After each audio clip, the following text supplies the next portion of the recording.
Live हो गया।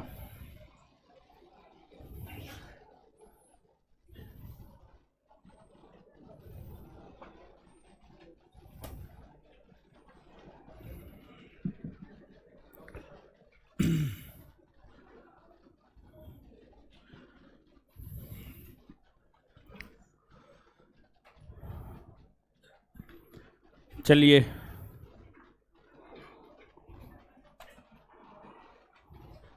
आ जाइए।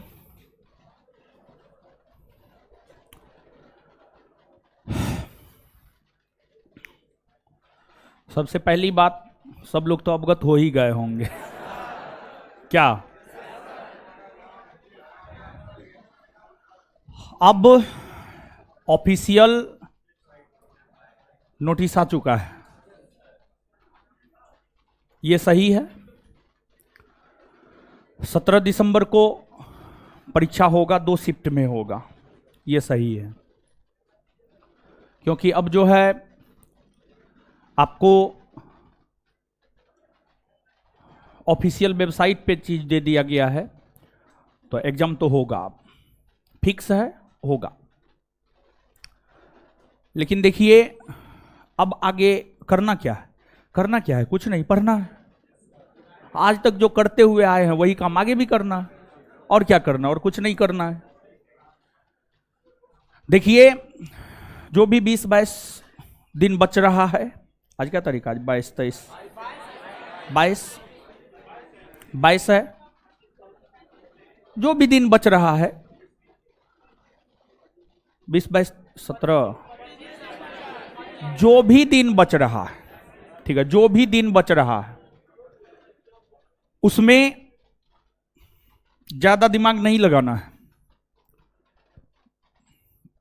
पिछले लगभग साल भर या उससे ज्यादा समय से जो आपको पढ़ाया गया है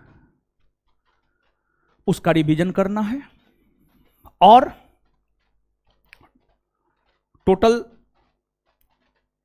40 सेट आपको मार लेना है। टोटल 40 सेट आपको मार लेना है। Per day 2 set. और सेट का मतलब यह नहीं होता है कि जो है क्वेश्चन बना लिए बस हो गया, नहीं। सेट मारिए और उसके डिस्कशन को देखिए।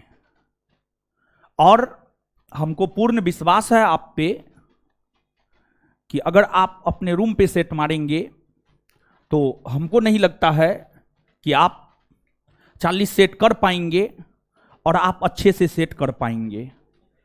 इसीलिए जो कल बुक आ रहा है, कल आ रहा है प्रैक्टिस सेट का बुक, कल प्रैक्टिस सेट का बुक आ रहा है, पहला वॉल्यूम, और 1 से 2 दिन में दूसरा वॉल्यूम आ जाएगा, या प्रिंटर को कहेंगे दोनों वॉल्यूम एक साथ दे दीजिए। और इस बुक के विषय में हम आपको बता दें, पहले भी बताए हुए थे, आज भी बता रहे हैं, ये 2023 के वैकेंसी नहीं, 2024 के बिहार दरोगा वैकेंसी को भी टैकल करेगा, 2025 के बिहार दरोगा वैकेंसी को भी टैकल करेगा। ऐसा 40 सेट हमने तैयार किया है, उसको ले लेना है। और क्लास में हमने सोचा है कि per day 2 set, per day 2 set, एक सुबह एक शाम, फिर अगले दिन एक सुबह एक शाम। तो किस टाइम क्या होगा इसको लेकर के आपको दे देंगे हम। और यहां पर जो है थोड़ा सा अब आपको ज्यादा अनुशासित रहना पड़ेगा। अब आकर के आपको सेट मारना है, उसमें तो हम कुछ करेंगे नहीं, हम रहेंगे, हम आएंगे, कभी भी हम इंटर कर सकते हैं, कभी भी सेट में से प्रश्न पूछ सकते हैं। तो अब कुछ नहीं, पर डे 2 सेट लगाना है, एक सुबह एक शाम। दूसरी बात, जितना भी आपको पढ़ाया गया है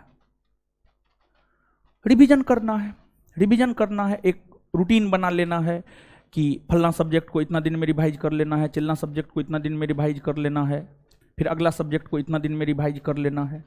तो ऐसे करके जो है आपको काम करना है। और आगामी 20-21 दिन का पूरा प्लानिंग जो है हम आपके साथ आज से कल में शेयर कर देंगे। आज से कल में शेयर कर देंगे। आगे 20-25 दिन जो भी दिन का प्लानिंग है उसको आगे हम आपके साथ शेयर करेंगे। ज़्यादा इधर उधर करने की कोई ज़रूरत नहीं है। जितना आपको करवाया गया है, अगर आप शुरू से लेकर के आज तक हमको सच में फॉलो किए होंगे 100%, जो मैसेज हम रात में भी लिखे हैं, शुरू से लेकर आज तक अगर 100% आप हमको फॉलो किए होंगे तो आपको कोई दिक्कत नहीं है। नहीं किए होंगे, दिक्कत ही दिक्कत है। समझ गए? क्योंकि हम आपको बता दें, 35 सेट के जरिए भी आपके सिलेबस को कंप्लीट करवाया गया है। 35 टेस्ट जो सैटरडे को होता था उसके जरिए आपके सिलेबस को कंप्लीट करवाया गया है। पढ़ा करके सिलेबस को कंप्लीट करवा रहे हैं। और फिर जो है आपको जो रिवीजन टेस्ट हो रहा है उसके जरिए हम आपके सिलेबस को कंप्लीट करवा रहे हैं। तो तीन तरीका से हम आपके सिलेबस को कंप्लीट करवाए। लेकिन फिर भी कुछ नकारात्मक लो तो खैर उससे फर्क पड़ता है नहीं हमको। समझ गए? अगर आप सच में फर्स्ट डे क्लास से लेकर आज तक फॉलो किए होंगे तो आपका आत्मविश्वास डगमगा नहीं सकता है। लेकिन अगर आप हमको फॉलो नहीं किए होंगे अच्छा से तो आपका आत्मविश्वास निश्चित तौर पर डगमगा सकता है। और जैसे ऑफिशियल नोटिफिकेशन आया वैसे ही बरसाती मेढक की तरह कुछ लोग टरटराने लगे। बरसाती मेढक की तरह टरटराने से कुछ नहीं होने वाला है। समझ गए? और एक बात आप याद रखिए, कोई भी चीज परीक्षा से 6 माह पहले पढ़ के आप छोड़ दिए और परीक्षा के टाइम में पढ़े, 6 माह पहले वाला चीज आपका अपना नहीं रह पाता है। लेकिन परीक्षा के टाइम में जो आप पढ़ते हैं वो चीज आपका अपना रह पाता है। समझ गए? तो इसलिए हमारे रणनीति का एक ये अंग होता है कि मैक्सिमम चीज लास्ट टाइम में पढ़ाए ताकि चीज याद रहे और परीक्षा में आप क्वेश्चन आराम से बना करके आए। 100% याद रखना पॉसिबल नहीं है, लेकिन अगर आप चीजों को हाल फिलहाल में देख करके जाते हैं तो ऑप्शन के अकॉर्डिंग भी आप चीजों को करके आ जाते हैं। समझ गए? और जितना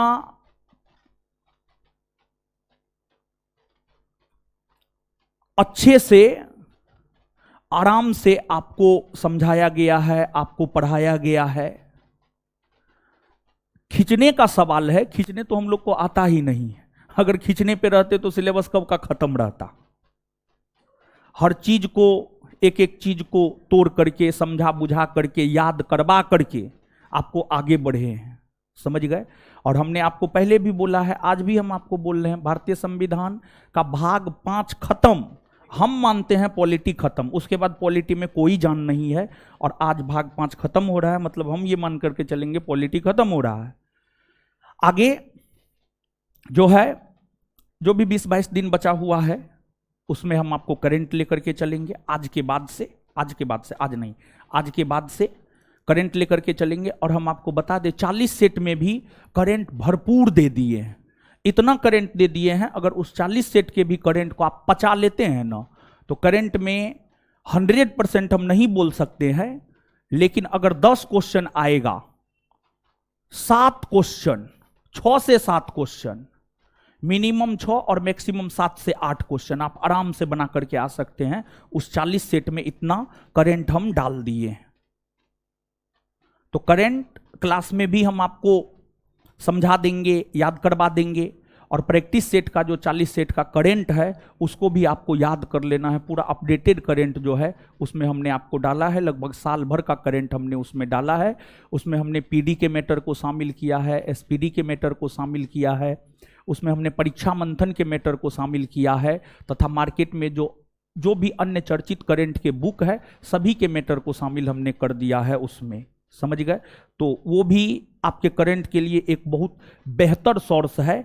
अगर बुक आ रहा है बुक कल आ रहा है, वो तो आप सेट देख करके ही पता कर लेंगे क्या है क्या नहीं है। समझ गए? तो ये चीज है। और 40 सेट कहाँ मिलेगा? यहाँ मिलेगा, क्या कहते हैं, मार्केट में मिलेगा। और कहाँ मिलेगा? दुकान में मिलेगा। 40 सेट मिलेगा कहाँ? दुकान में मिलेगा। समझ गए। अब सब चीज फ्री में दे दे, पॉसिबल थोड़े है, नहीं है पॉसिबल। जितना हम आपसे लिए हैं उससे बहुत गुना ज्यादा हम आपको दे चुके हैं, तो अब ये देंगे तो हम ही घाटा में चल जाएंगे महाराज। और बिजनेस कभी भी घाटा में जाकर के नहीं किया जाता है, बिजनेस कम से कम उस सिचुएशन में जरूर किया जाता है, नो प्रॉफिट नो लॉस, समझ गए। तो ये चीज है, बुक मार्केट में कल से अवेलेबल हो जाएगा, आप अपना ले लीजिएगा। हम यहाँ पर सेट आपको मरवा देंगे अच्छे से तरीका से, और एनालिसिस भी उसके पीछे डिस्कशन है वो भी आप पढ़ लेंगे। देखिए आप ऑफलाइन आकर के चीज़ों को करेंगे ना तो आप में एक अनुशासन बना रहेगा, एक जो है आपका सब चीज़ रहेगा कि हाँ फलना टाइम में जाकर के हमको सेट मारना है, फलना से फलना टाइम में एनालिसिस करना है, मतलब याद करना है, समझ गए। तो एक अनुशासन आप में बना रहेगा, और इसी वजह से हम आपको बोल रहे हैं कि आपको यहाँ पर आकर के सेट मारना है, बुक मार्केट से खरीद लेना है और यहाँ पे आकर के आपको सेट मारना है, और अच्छे से सेट मारना है, तरीके से सेट मारना है, समझ गए। और क्वेश्चन का लेवल तो स्टैंडर्ड है, खैर स्टैंडर्ड लेवल है, उससे घबराने का कोई जरूरत नहीं है, क्योंकि परीक्षा भी आपका स्टैंडर्ड ही होने जा रहा है। परीक्षा ऊपर ऊपर से जो है आपका नहीं पूछने जा रहा, आप ही भरम में ना रहे, समझ गए। तो चलिए आ जाइए, आ जाइए, देखते हैं अब चीजों को। और एकदम घबराइए नहीं, एकदम नहीं घबराइए महाराज, समझ गए। धैर्य रखिए। अगर आप इतना दिन से पढ़े हैं सच में अच्छे से तो घबराने का नहीं है, अगर नहीं पढ़े हैं तब तो दिक्कत है, तब घबराइए, बरसाती मेढक की टर टर करते रहिए, समझ गए। उससे थोड़े कुछ हो जाएगा, उससे कुछ नहीं हो जाएगा। सिर्फ और सिर्फ मेहनत करने से ही कुछ हो सकता है, अदरवाइज किसी भी चीज से कुछ नहीं हो सकता है, इधर उधर करने से कुछ नहीं हो सकता है। सिर्फ मेहनत जो आप अभी तक कर रहे हैं उसी को लगातार जारी रखना है, बस हो गया, काम खत्म है, समझ गए। चलिए अब आ जाइए, पढ़ते हैं। तो हम लोग पढ़ रहे थे क्या, और जो भी लोग पटना से बाहर हैं, देखिए बुक तुरंत पटना से बाहर जाने में मुश्किल है हर डिस्ट्रिक्ट में। जो भी लोग पटना से बाहर हैं, आप प्रयास ये करेंगे कि एक रोज पटना आकर के बुक लेकर के चल जाए, यानी कल बुक आएगा, परसों आप प्रयास करेंगे, परसों या तरसों 1 से 2 दिन में आप प्रयास करेंगे कि बुक खरीद ले, और बुक खरीद करके जो है वापस अपने घर लौट जाए। लखीसराय जाने का वेट, जमुई जाने का वेट, गया जाने का वेट, सहरसा जाने का वेट, मधेपुरा जाने का वेट, पूर्णिया जाने का वेट आप ना करें, क्योंकि हर लोग कमेंट कर रहे हैं जो जिस डिस्ट्रिक्ट के हैं, फलना डिस्ट्रिक्ट में कब तक आएगा। तो हम आपको बता दें कि जाने में टाइम लगेगा, जा भी पाएगा कि नहीं जा पाएगा ये भी हमको पता नहीं है। अगर आप सीरियस कैंडिडेट हैं तो आप आराम से आइए पटना, भाड़ा लगा करके, और किताब खरीदिए, वापस अपने घर को लौट जाइए, यही बेहतर होगा आपके लिए। अरे जो सत्य बात है, सत्य बात से अवगत करवाना हमारा कर्तव्य है, बाद बाकी आप अगर इंतजार करते हैं तो इंतजार में टाइम लग जाएगा, समझ गए। चलिए आ जाइए।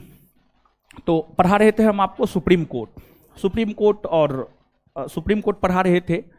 तो सुप्रीम कोर्ट को देख लेते हैं। सुप्रीम कोर्ट खत्म हो जाएगा, अभी खत्म तो हो ही जाएगा 1-1.5 घंटा के लेक्चर में, और भाग 5 पूरा का पूरा खत्म हो जाएगा अभी 1-1.5 घंटा के लेक्चर में। बहुत ज़्यादा पूछा है नहीं, थोड़ा बहुत बात जो है सुप्रीम कोर्ट के विषय में कल के सेशन में हम आपको बतलाए हुए थे। चलिए तो आइएगा अब आप, और देखिए इस समय सबसे ज्यादा जरूरी है नकारात्मक लोगों से बचकर रहना, नकारात्मक सोच से बचकर रहना, नकारात्मक लोगों से बचकर रहना सबसे ज्यादा जरूरी है। जो एक भी निगेटिव वर्ड बोलता है उससे एकदम दूरी बनाइए। अभी 17 दिसंबर तक स्पेशली, 17 दिसंबर तक स्पेशली उससे दूरी बना करके रहिए, नहीं तो वो आपके कैरियर को बर्बाद कर देगा। उसका अपना कैरियर तो बर्बादे है, अपना तो बौक रहा है पागल की तरह रोड पे, आपको भी पागल की तरह रोड पे घुमा देगा वो। तो एकदम नकारात्मक लोगों से इस समय बच करके रहना बहुत ज्यादा जरूरी है, समझ गए। देखते हैं जब औरत गर्भवती होती है तो उसके घर में अच्छा अच्छा पेंटिंग लगाया जाता है, हंसते हुए बच्चा का पेंटिंग लगाया जाता है, समझ गए। उसके घर में कभी मां काली का पेंटिंग नहीं लगाया जाएगा, और गर्भवती औरत को मां काली का पूजा करने के लिए नहीं भेजा जा सकता है, समझ गए, जबकि मां काली देवी ही है, समझ रहे हैं। तो थोड़ा सा ये चीज आप सोचिए, ये चीज आप समझिए। हमने अपने समाज में देखा है कि जो गर्भवती औरत होती है मां काली का पूजा करने के लिए नहीं भेजा जाता है, उसको मना किया जाता है, अब आपके समाज में क्या होता है हमको नहीं पता है, लेकिन हमारे समाज में ये होता है। और अच्छा अच्छा चीज जो है उसको सिखाया जाता है, ताकि बच्चा जो है हाँ, अच्छा अच्छा चीज खिलाया भी जाता है, अच्छा चीज खिलाया जाता है, अच्छा चीज सिखाया जाता है, अच्छे लोगों के संसर्ग में रखने का प्रयास किया जाता है। क्योंकि आप याद कीजिए, अभिमन्यु मां के गर्भ में ही सब चीज सीखा था। तो जब अभिमन्यु मां के गर्भ में सब चीज सीखा था, तो आपका भी बच्चा होगा तो आपकी बीबी के गर्भ में बहुत कुछ सीखेगा, समझ गए। तो जब आपकी बीबी प्रेग्नेंट होगी, शादी विवाह तो होबे करेगा, बीबी प्रेग्नेंट होगी तो अच्छा चीज खिलाइएगा, अच्छे लोगों के संसर्ग में रखिएगा, हमेशा हंसाते रहिएगा, समझ गए, बच्चा बेहतर होगा, समझे। चलिए आइए अब, तो ये सब चीज से महाराज जीवन में कुछ नहीं सीखते हैं। हमको ना अपने मां के पेट से सीख करके थोड़े आए, समाज हमको सब चीज सिखाया है। और आप भी थोड़ा एनालिसिस करेंगे तो समाज आपको भी बहुत कुछ सिखा देगा, समझ गए। तो नकारात्मक चीजों से एकदम बचना है, एकदम बचना है। बहुत परम मित्र है, बहुत परम मित्र है, नकारात्मक है। 17 दिसंबर तक दूरी बनाइए ना, फिर 18 तारीख को साथ में बैठ करके मुर्गा पार्टी करेंगे, कोई दिक्कत नहीं। लेकिन 17 दिसंबर तक नकारात्मक लोगों से एकदम दूर। क्लियर? चलिए अब आइए,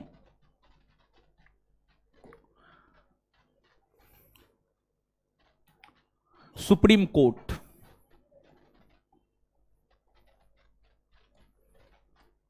सुप्रीम कोर्ट या उच्चतम न्यायालय या सर्वोच्च न्यायालय, इसकी जानकारी हमें अनुच्छेद 124 से अनुच्छेद 147 देता है। देखिए, जो अनुच्छेद 124 का क्लाउज 1 है या अनुच्छेद 124 है, यह अनुच्छेद कहता है कि भारत का एक सुप्रीम कोर्ट होगा। सुप्रीम कोर्ट का जब गठन हुआ था तो उस समय सुप्रीम कोर्ट में न्यायाधीशों की संख्या मुख्य न्यायाधीश सहित 8 हुआ करती थी। लेकिन धीरे धीरे जैसे जैसे सुप्रीम कोर्ट के ऊपर काम का दबाव बढ़ता गया, वैसे ही सुप्रीम कोर्ट में न्यायाधीशों की संख्या में इजाफा होता गया। और सुप्रीम कोर्ट में न्यायाधीशों की संख्या में इजाफा करने का काम भारत की संसद ने किया।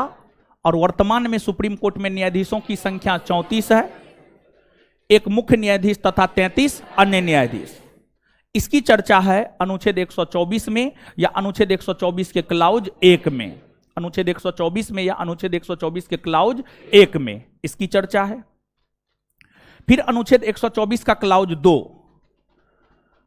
अनुच्छेद 124 के क्लाउज 2 की अगर हम बात करें तो अनुच्छेद 124 का क्लाउज 2 यह कहता है कि सुप्रीम कोर्ट के न्यायाधीशों की नियुक्ति भारत के राष्ट्रपति करेंगे। और आप सब लोग जानते हैं सुप्रीम कोर्ट के न्यायाधीशों की नियुक्ति भारत के राष्ट्रपति कोलेजियम के मदद से करते हैं, कोलेजियम की मदद से करते हैं। और जो अनुच्छेद 124 का क्लाउज 2 है, यही अनुच्छेद हमें कुछ और भी जानकारी देता है। अनुच्छेद 124 का क्लाउज 2 ही हमें यह जानकारी देता है कि सुप्रीम कोर्ट के न्यायाधीशों का कोई कार्यकाल नहीं होता है, बल्कि उसके सेवानिवृत्ति की आयु होती है, अर्थात उसके रिटायरमेंट का एज होता है। और उसके रिटायरमेंट का एज होता है 65 वर्ष। साथ ही साथ अनुच्छेद 124 का क्लाउज 2 ही हमें यह भी जानकारी देता है कि सुप्रीम कोर्ट के न्यायाधीश अपना त्यागपत्र राष्ट्रपति को देकर के पद छोड़ सकते हैं। सुप्रीम कोर्ट के न्यायाधीश अपना त्यागपत्र राष्ट्रपति को देकर के पद छोड़ सकते हैं या अपना त्यागपत्र राष्ट्रपति को देते हैं। तो अनुच्छेद 124 के क्लाउज 2 की अगर आप बात करेंगे तो अनुच्छेद 124 का क्लाउज 2 3 प्रकार की जानकारी हमें देता है। एक तो पहली जानकारी हमें यह देता है कि उसकी नियुक्ति राष्ट्रपति करते हैं। दूसरी जानकारी यह देता है कि उसके सेवानिवृत्ति की आयु 65 वर्ष होती है, और तीसरी जानकारी यह देता है कि सुप्रीम कोर्ट के न्यायाधीश अपना त्यागपत्र राष्ट्रपति को देता है। ये 3 प्रकार की जानकारी हमें अनुच्छेद 124 का क्लाउज 2 प्रदान करता है। इसके बाद यहां तक हम आपको चर्चा कर दिए थे, 124 के क्लाउज 2 तक हम आपको चर्चा कर दिए थे, नहीं किए थे? एकदम किए थे। अब अभी के सेशन में अनुच्छेद 124 के क्लाउज 3, 4, 5, 6, फिर अनुच्छेद 125, 26, 27 तथा अन्य जितने भी महत्वपूर्ण अनुच्छेद है, उन महत्वपूर्ण अनुच्छेदों की चर्चा अभी के सेशन में हम आपके साथ करेंगे। तो आप ध्यान से चीजों को समझिएगा। अनुच्छेद 124 का क्लाउज 3, अनुच्छेद 124 का क्लाउज 3, देखिए जो भारतीय संविधान का अनुच्छेद 124 का क्लाउज 3 है, इस अनुच्छेद की अगर हम बात करें तो यह जो अनुच्छेद है, यह अनुच्छेद में इस बात का विवरण है कि सुप्रीम कोर्ट का न्यायाधीश बनने के लिए योग्यता क्या होनी चाहिए। सुप्रीम कोर्ट के न्यायाधीश बनने के लिए योग्यता क्या होनी चाहिए। सुप्रीम कोर्ट का न्यायाधीश बनने के लिए योग्यता क्या होना चाहिए। सुप्रीम कोर्ट के न्यायाधीश बनने के लिए योग्यता क्या होना चाहिए, इस विषय में जानकारी हमें अनुच्छेद 124 का क्लाउज 3 देता है। तो अब सुप्रीम कोर्ट का न्यायाधीश बनने के लिए क्या योग्यता होनी चाहिए? तो पहला है भारत का नागरिक होना चाहिए। पहला है भारत का नागरिक होना चाहिए। यह कंपलसरी है, यह एकदम आवश्यक है। भारत का नागरिक हो, यह एकदम आवश्यक है। अगर आपको सुप्रीम कोर्ट का न्यायाधीश बनना है तो भारत का नागरिक होना आवश्यक है, एकदम जरूरी है। अगर आप भारत के नागरिक हैं तभी आप सुप्रीम कोर्ट के न्यायाधीश बन सकते हैं, और अगर आप भारत के नागरिक नहीं हैं तो आप सुप्रीम कोर्ट के न्यायाधीश नहीं बन सकते। यह कंपलसरी है। इसके अलावे 3 और शर्त है, और उस 3 शर्त में से कोई भी एक शर्त को फुलफिल करना है। भारत का नागरिक हो, भारत के नागरिक होने के अलावे 3 अन्य शर्त है, और उन 3 शर्तों में से कोई भी एक शर्त को फुलफिल करना है। कोई भी एक शर्त को फुलफिल करना है। तो जो 3 अन्य शर्त है उसमें एक है, एक या एक से अधिक उच्च न्यायालय में, एक से अधिक उच्च न्यायालय में, एक या एक से अधिक उच्च न्यायालय में, एक या एक से अधिक उच्च न्यायालय में, एक या एक से अधिक उच्च न्यायालय में कम से कम 5 वर्ष या उससे अधिक समय तक न्यायाधीश के पद पर काम किया हो। कम से कम 5 वर्ष या उससे अधिक समय तक न्यायाधीश के तौर पर काम किया हो। यानी कोई व्यक्ति है जो हाईकोर्ट के न्यायाधीश के तौर पर कम से कम 5 वर्ष तक काम किया है, वही सुप्रीम कोर्ट का न्यायाधीश बनने की योग्यता रखता है। एक कंडीशन ये है। या दूसरा कंडीशन है, अगर कोई व्यक्ति एक या एक से अधिक उच्च न्यायालय में, एक या एक से अधिक उच्च न्यायालय में, एक या एक से अधिक उच्च न्यायालय में, एक या एक से अधिक उच्च न्यायालय में कम से कम 10 वर्षों तक अधिवक्ता के तौर पर काम किया हो। अधिवक्ता के तौर पर काम किया हो मतलब अगर कोई व्यक्ति 10 वर्षों तक एडवोकेट के तौर पर एक या एक से अधिक हाईकोर्ट में काम किया हो तो वह भी सुप्रीम कोर्ट के न्यायाधीश बनने की योग्यता रखता है। वह भी सुप्रीम कोर्ट के न्यायाधीश बनने की योग्यता रखता है। दूसरा कंडीशन यह है। फिर तीसरा कंडीशन अगर हम देखें तो तीसरा कंडीशन है राष्ट्रपति के नजर में विधि का बहुत बड़ा ज्ञाता हो। राष्ट्रपति के नजर में विधि या कानून का बहुत बड़ा ज्ञाता हो। राष्ट्रपति के नजर में विधि का बहुत बड़ा ज्ञाता हो। तो अब देखिएगा, ये जो 3 कंडीशन हमने आपको बतलाया है, इस 3 में से कोई भी एक कंडीशन को फुलफिल करना चाहिए। एक तो भारत का नागरिक, ये एकदम आवश्यक है, भारत का नागरिक तो होना ही चाहिए। भारत के नागरिक होने के साथ साथ इस 3 कंडीशन में कोई भी एक कंडीशन को फुलफिल करे। इस 3 कंडीशन में से कोई भी एक कंडीशन को फुलफिल करे। अगर इतना योग्यता कोई रखता है तो वह आराम से सुप्रीम कोर्ट का न्यायाधीश बन सकता है। तो सुप्रीम कोर्ट के न्यायाधीश बनने की यही योग्यता है। इस विषय में जानकारी हमें अनुच्छेद 124 का क्लाउज 3 देता है। इसके बाद आगे है आपको अनुच्छेद 124 का क्लाउज 4।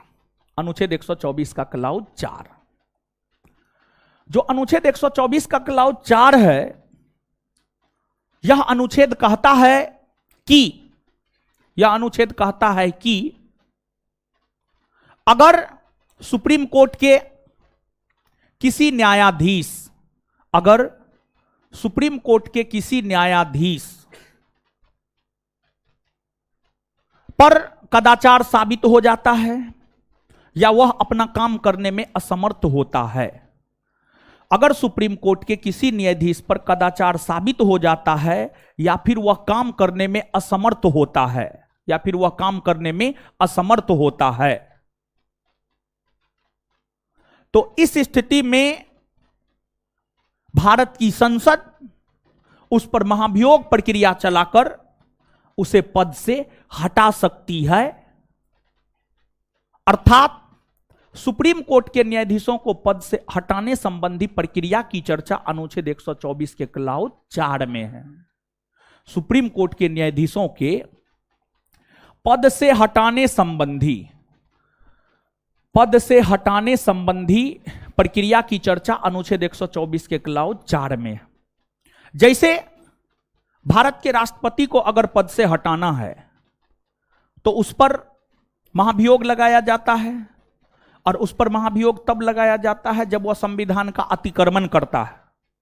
उसी प्रकार से सुप्रीम कोर्ट के न्यायाधीशों को पद से हटाने की प्रक्रिया की शुरुआत तब होती है जब वह काम करने में असमर्थ होता है, या जब उस पर कदाचार या भ्रष्टाचार का आरोप लगता है।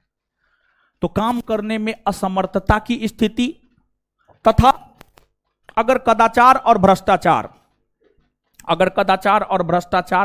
का आरोप लगता है, तब उसे पद से हटाने हेतु महाभियोग प्रक्रिया की शुरुआत की जाती है।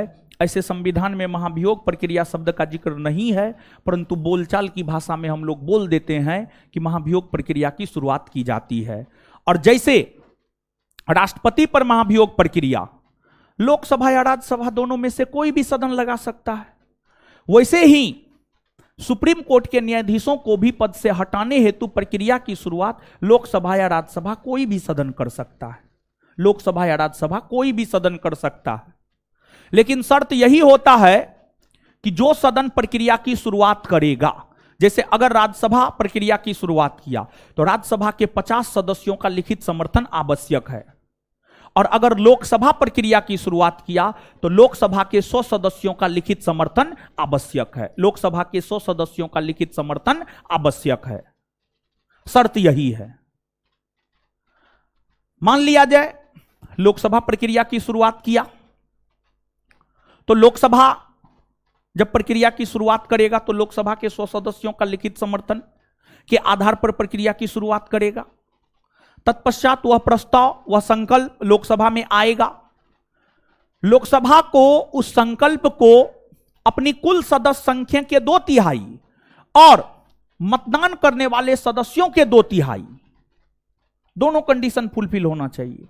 अपने कुल सदस्य संख्या का 2/3, यानी 543 है तो 543 का 2/3, अपने कुल सदस्य संख्या का 2/3, और उपस्थित और मतदान करने वाले सदस्यों के 2/3 से इसे पारित करना होगा। जब लोकसभा पारित कर देगा तब यह राज्यसभा में जाएगा। राज्यसभा को भी अपने कुल सदस्य संख्या का 2/3 तथा उपस्थित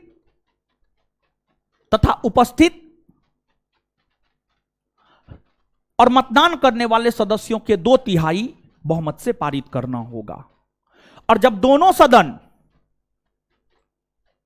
सदन की कुल सदस्य संख्या तथा मतदान और उपस्थित सदस्यों के 2/3 बहुमत से पारित कर देता है, तत्पश्चात यह माना जाता है कि प्रक्रिया पूर्ण हुआ। और प्रक्रिया के पूर्ण होते ही जिस सुप्रीम कोर्ट के न्यायाधीश पर यह प्रक्रिया चलाया गया है उसे अपने पद से हटना होता है, उसे अपने पद से हटना होता है। आज तक भारतीय इतिहास में सुप्रीम कोर्ट के एकमात्र मुख्य न्यायाधीश वी रामास्वामी रहे हैं, जिन पर यह प्रक्रिया वर्ष 1993 ईस्वी में चलाया गया, परंतु लोकसभा में कांग्रेस मतदान के दौरान वॉकआउट कर गया, जिस वजह से यह प्रक्रिया पूर्ण नहीं हो पाया। तो अभी तक भारतीय इतिहास में सुप्रीम कोर्ट के एकमात्र मुख्य न्यायाधीश वी रामास्वामी है, जिनको पद से हटाने हेतु तो इस प्रक्रिया की शुरुआत की गई, परंतु वह प्रक्रिया भी पूर्ण नहीं हो पाया। इसके बाद आगे है अनुच्छेद 124 का क्लाउज 5। देखिए, सुप्रीम कोर्ट के न्यायाधीशों के ऊपर जो कदाचार या भ्रष्टाचार का आरोप लगा है या वह काम करने में असमर्थ होने का आरोप लगा है, इसकी अन्वेषण मतलब इसकी जांच को लेकर प्रावधान अनुच्छेद 124 के क्लाउज 5 में है। मतलब सुप्रीम कोर्ट के न्यायाधीश पर जो भ्रष्टाचार का आरोप लगा है, जो कदाचार का आरोप लगा है, जो काम करने में असमर्थ होने का आरोप लगा है, इसकी जांच, इसका अन्वेषण होगा। बिना जांच का आप चीजों को आगे नहीं बढ़ा सकते हैं। और जांच में पाया जाता है सही है या गलत है, सही है तो ठीक है, गलत है तो ऐसे ही चीज खारिज हो जाता है, समाप्त हो जाता है। तो न्यायाधीशों को पद से हटाने का जो आधार कदाचार या भ्रष्टाचार या काम में असमर्थता है, उसकी जांच के विषय में जानकारी अनुच्छेद 124 का क्लाउज 5 देता है। इसके बाद आगे है अनुच्छेद 124 का क्लाउज 6। अनुच्छेद 124 के क्लाउज 6 की अगर हम बात करें तो यह हमें शपथ ग्रहण के विषय में जानकारी देता है। और सामान्य तौर पर सुप्रीम कोर्ट के न्यायाधीशों को शपथ भारत के राष्ट्रपति दिलाते हैं या राष्ट्रपति द्वारा नाम निर्दिष्ट पदाधिकारी दिलाते हैं, राष्ट्रपति द्वारा नाम निर्दिष्ट पदाधिकारी दिलाते हैं। तो यह अनुच्छेद हमें शपथ ग्रहण के विषय में जानकारी प्रदान करता है। और ध्यान से याद रखेंगे कि सुप्रीम कोर्ट के न्यायाधीशों को शपथ ग्रहण करवाने का काम भारत के राष्ट्रपति करते हैं, भारत के राष्ट्रपति करते हैं। चलिए, तो आइए इतना याद करते हैं।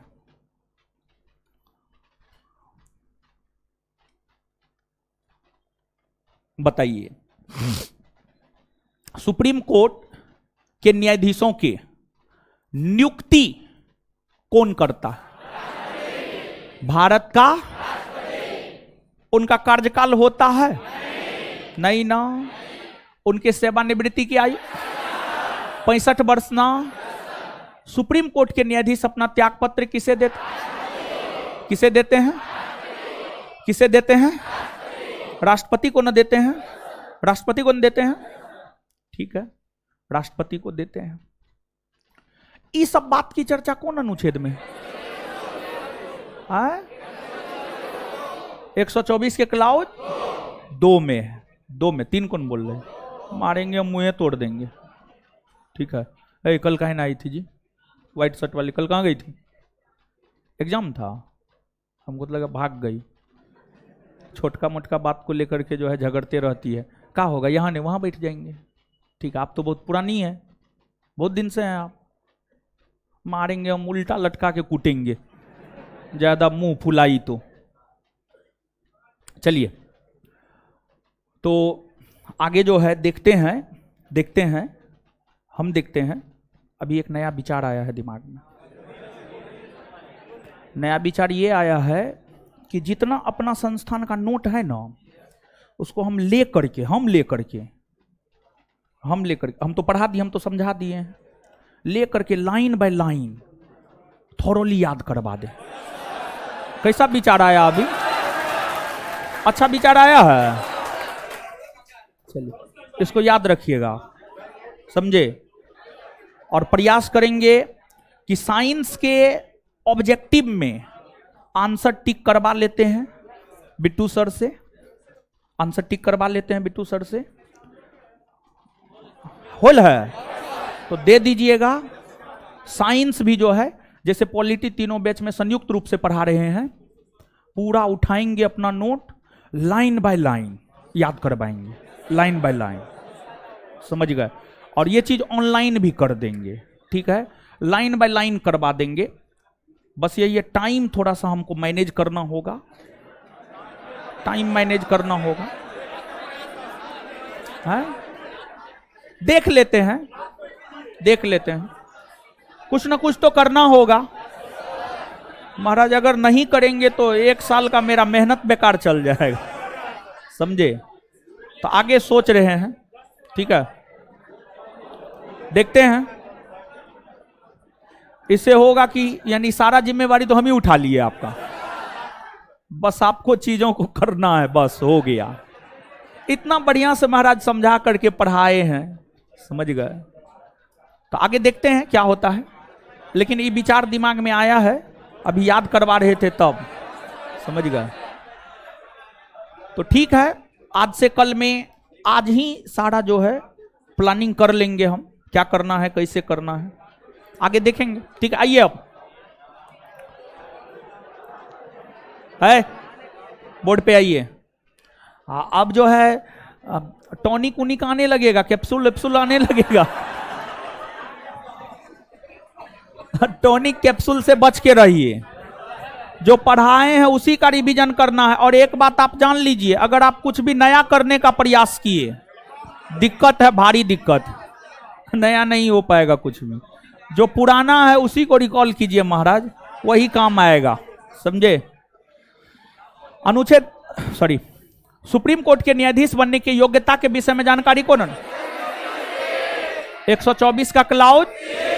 सुप्रीम कोर्ट के न्यायाधीश बनने की योग्यता के विषय में जानकारी कौन? अच्छा, सुप्रीम कोर्ट के न्यायाधीश बनने की योग्यता क्या है?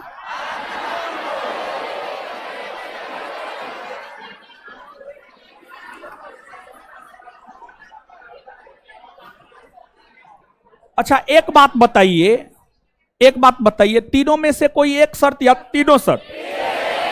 कोई एक ना, तीनों जरूरी नहीं ना? नहीं। आगे बताइएगा। सुप्रीम कोर्ट के न्यायाधीशों को पद से हटाने संबंधी प्रक्रिया के विषय में जानकारी कौन? अनुच्छेद 124 का क्लाउज। सुप्रीम कोर्ट के न्यायाधीशों को पद से हटाने संबंधी प्रक्रिया के विषय में जानकारी कौन?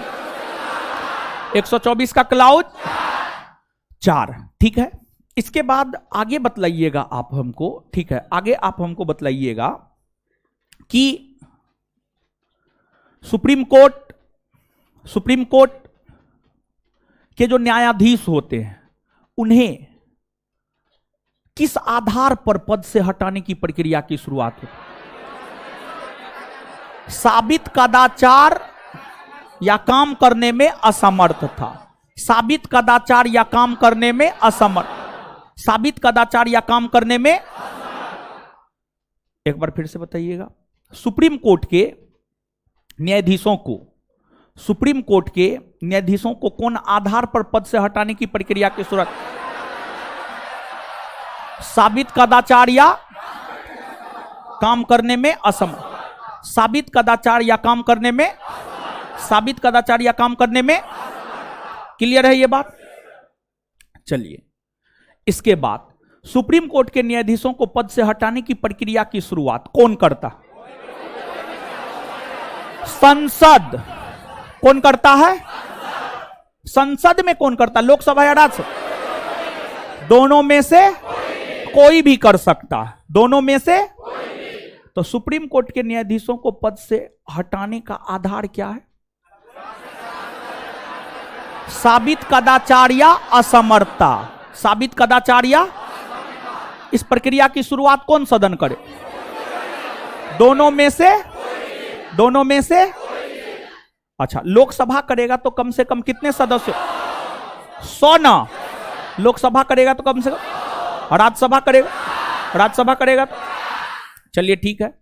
आगे बतलाइएगा, सुप्रीम कोर्ट के न्यायाधीशों को पद से हटाने हेतु जो प्रक्रिया की शुरुआत संसद के सदनों के द्वारा की जाती है, वह इसे किस प्रकार के बहुमत से पारित?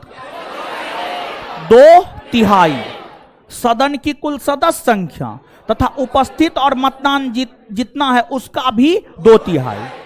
सदन की कुल सदस्य संख्या का भी 2/3 और जितना उपस्थित है और जितना मतदान कर रहा है उसका भी, अर्थात विशेष बहुमत। इसको याद रखिएगा, आप डेप्थ में जाकर के क्वेश्चन पूछा जा रहा है। और इसी प्रक्रिया के तहत सुप्रीम कोर्ट के न्यायाधीश ही नहीं, हाईकोर्ट के न्यायाधीश को भी इसी प्रक्रिया के द्वारा हटाया जाता है। भारत के नियंत्रक महालेखा परीक्षक को भी इसी प्रक्रिया के द्वारा हटाया जाता है।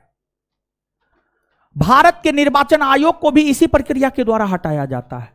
तो इसलिए इस बात को याद रखना जरूरी है। देखिए, ध्यान दीजिएगा, सुप्रीम कोर्ट के न्यायाधीश को इस प्रक्रिया द्वारा हटाया जाता है, हाईकोर्ट के न्यायाधीश को इस प्रक्रिया द्वारा हटाया जाता है, भारत के नियंत्रक महालेखा परीक्षक को इस प्रक्रिया द्वारा हटाया जाता है, भारत के चुनाव आयुक्त को इस प्रक्रिया द्वारा हटाया जाता है। इन तमाम लोगों को इसी प्रक्रिया द्वारा हटाया जाता है। मतलब इन तमाम लोगों को उसी प्रक्रिया द्वारा हटाया जाता है जिस प्रक्रिया द्वारा सुप्रीम कोर्ट के न्यायाधीश को हटाया जाता है। तो इसको याद रखिएगा, सदन की कुल सदस्य संख्या का 2/3 तथा उपस्थित और मतदान करने वाले सदस्यों का भी 2/3, दोनों होना चाहिए, दोनों कंडीशन फुलफिल होना चाहिए। क्लियर है ये बात? हाँ या ना? हाँ, याद रखना है। इसके बाद जो कदाचार या आरोप या काम में असमर्थता का आरोप लगता है, उसकी जांच कौन अनुच्छेद के तहत होती है? जांच कौन अनुच्छेद? आए आगे, सुप्रीम कोर्ट के न्यायाधीशों के शपथ ग्रहण के विषय में जानकारी कौन? शपथ ग्रहण 124 का क्लाउज, शपथ ग्रहण 124 का क्लाउज 6। और सुप्रीम कोर्ट के न्यायाधीशों को शपथ कौन दिलाता? कौन दिलाता है? कौन दिलाता है? भारत के राष्ट्रपति। कौन दिलाते हैं? भारत के। तो देख रहे हैं अनुच्छेद 124 में मैक्सिमम जानकारी तो अनुच्छेद 124 से दे रहा है। मतलब उनकी नियुक्ति कौन करेगा, किसे त्याग पत्र देगा, किस प्रक्रिया द्वारा पद से हटाए जाएंगे, कार्यकाल होगा या नहीं होगा, शपथ ग्रहण, योग्यता, सब तो जानकारी अनुच्छेद 124 से दे दिया। क्लियर है ये बात? 124 क्लियर ना? 124 के हर क्लाउज को याद रखिएगा, 124 के हर क्लाउज को याद रखिएगा, जरूरी है। ठीक है, अब आगे आते हैं अनुच्छेद 125।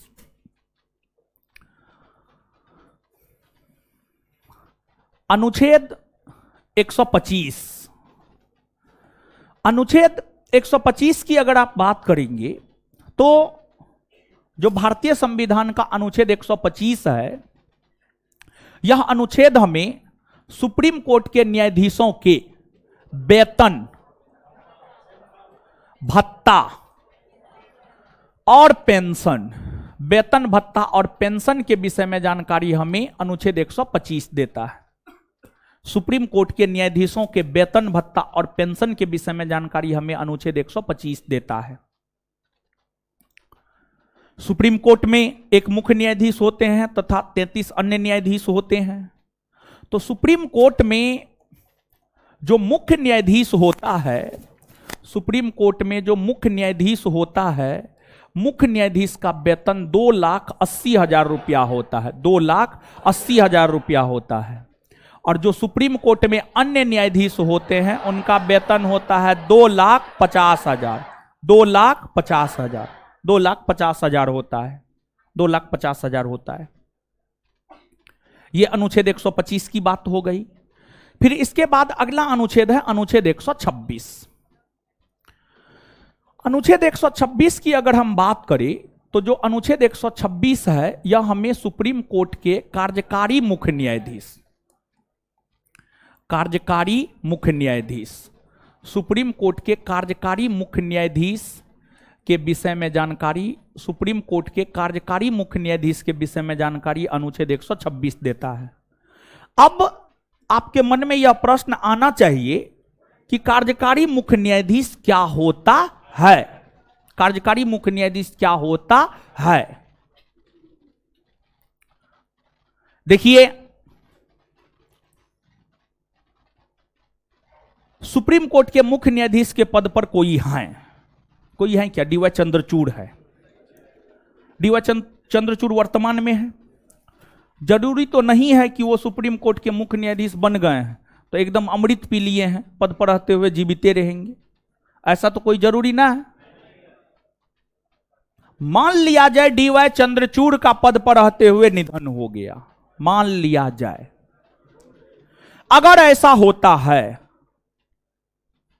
तो अचानक सुप्रीम कोर्ट के मुख्य न्यायाधीश का पद रिक्त हो जाएगा, हां या ना? अचानक सुप्रीम कोर्ट के मुख्य न्यायाधीश का पद रिक्त हो गया मृत्यु होने पर। दूसरा, अगर मान लिया जाए कि सुप्रीम कोर्ट के मुख्य न्यायाधीश अनुपस्थित है, अमेरिका यात्रा पर चले गए और जरूरी है सुप्रीम कोर्ट के मुख्य न्यायाधीश का उसके हस्ताक्षर का, तो एक पहला है अगर सुप्रीम कोर्ट के मुख्य न्यायाधीश का पद पर रहते हुए मृत्यु हो गया तो सुप्रीम कोर्ट के मुख्य न्यायाधीश का पद रिक्त हो गया। दूसरा, अगर वह अनुपस्थित है तब पर भी पद रिक्तता की स्थिति मानी जाएगी, या अगर वह काम करने में असमर्थ है, इन तीनों स्थितियों में पद रिक्तता की स्थिति मानी जाती है। और जब सुप्रीम कोर्ट के मुख्य न्यायाधीश का पद रिक्त होता है, किसी भी कारणवश कैसे भी सुप्रीम कोर्ट के मुख्य न्यायाधीश का पद अगर रिक्त होता है तो इस स्थिति में सुप्रीम कोर्ट के न्यायाधीशों में से ही वरिष्ठतम न्यायाधीश को भारत के राष्ट्रपति कार्यकारी मुख्य न्यायाधीश के तौर पर नियुक्त करते हैं।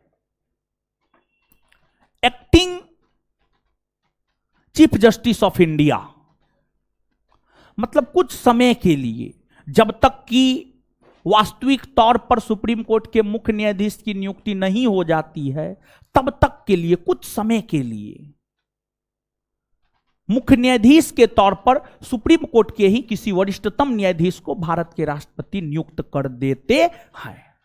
यही है कार्यकारी मुख्य न्यायाधीश। तो कुछ दिमाग में जा रहा है? तो कार्यकारी मुख्य न्यायाधीश का पद तब चर्चा में आता है, कार्यकारी मुख्य न्यायाधीश का पद तब चर्चा में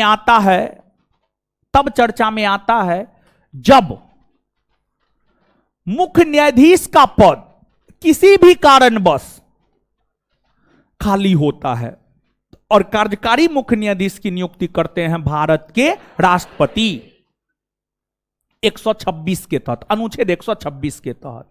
और किसे नियुक्त करते हैं? जो सुप्रीम कोर्ट के वरिष्ठतम न्यायाधीश होते हैं उसे नियुक्त करते हैं। क्लियर है? इसके बाद अनुच्छेद 127, जो अनुच्छेद 127 है यह हमें तदर्थ न्यायाधीश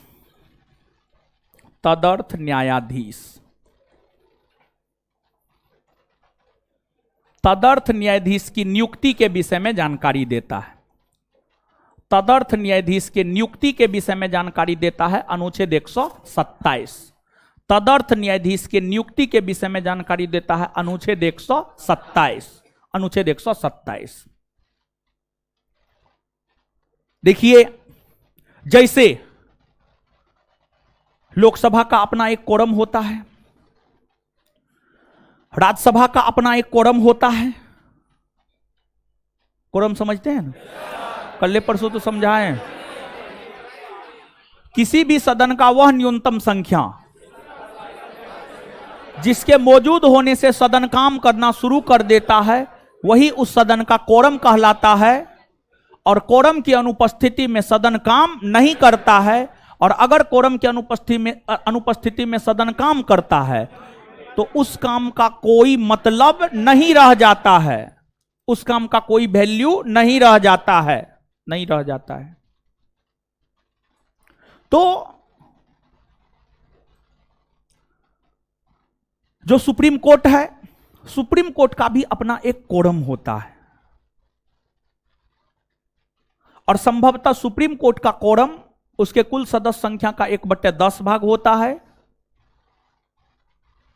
अर्थात सुप्रीम कोर्ट भी तब काम करना शुरू करता है जब सुप्रीम कोर्ट में कम से कम 4 न्यायाधीश मौजूद होते हैं, तभी जाकर के सुप्रीम कोर्ट काम करना शुरू करता है, अदरवाइज काम करना शुरू नहीं करता है। और अगर मान लिया जाए कोरम की पूर्ति नहीं हुई तो फिर सुप्रीम कोर्ट काम नहीं करता है। और सुप्रीम कोर्ट का काम बाधित किसी भी सिचुएशन में नहीं होना चाहिए, क्योंकि देश के भीतर सुप्रीम कोर्ट एक है, हमारे देश की आबादी काफी ज्यादा है, काम का बोझ काफी ज्यादा सुप्रीम कोर्ट के ऊपर है, काम का बोझ सुप्रीम कोर्ट के ऊपर काफी ज्यादा है, काम का बोझ सुप्रीम कोर्ट के ऊपर काफी ज्यादा है। ये तमाम रीजन है, ये तमाम रीजन है कि सुप्रीम कोर्ट का काम बाधित नहीं होना चाहिए। तो कोरम की अनुपस्थिति में सुप्रीम कोर्ट का काम बाधित ना हो, इसी को लेकर भारत के संविधान के अनुच्छेद 127 में तदर्थ न्यायाधीश को लेकर प्रावधान कर दिए गए हैं, तदर्थ न्यायाधीश को लेकर प्रावधान कर दिए गए हैं, तदर्थ न्यायाधीश को लेकर प्रावधान कर दिए गए हैं। और बात अगर तदर्थ न्यायाधीश की करें तो तदर्थ न्यायाधीश की नियुक्ति सुप्रीम कोर्ट के मुख्य न्यायाधीश करते हैं, और तदर्थ न्यायाधीश के तौर पर उस व्यक्ति को नियुक्त किया जाता है जिसमें सुप्रीम कोर्ट के न्यायाधीश बनने की योग्यता होती है। और तदर्थ न्यायाधीश की नियुक्ति करते हैं भारत के सुप्रीम कोर्ट के मुख्य न्यायाधीश। मतलब जो डीवाई चंद्रचूड़ है, अगर सुप्रीम कोर्ट में तदर्थ न्यायाधीश की नियुक्ति को लेकर नौबत आएगा तो उसकी नियुक्ति करेंगे डीवाई चंद्रचूड़, डीवाई चंद्रचूड़ करेंगे।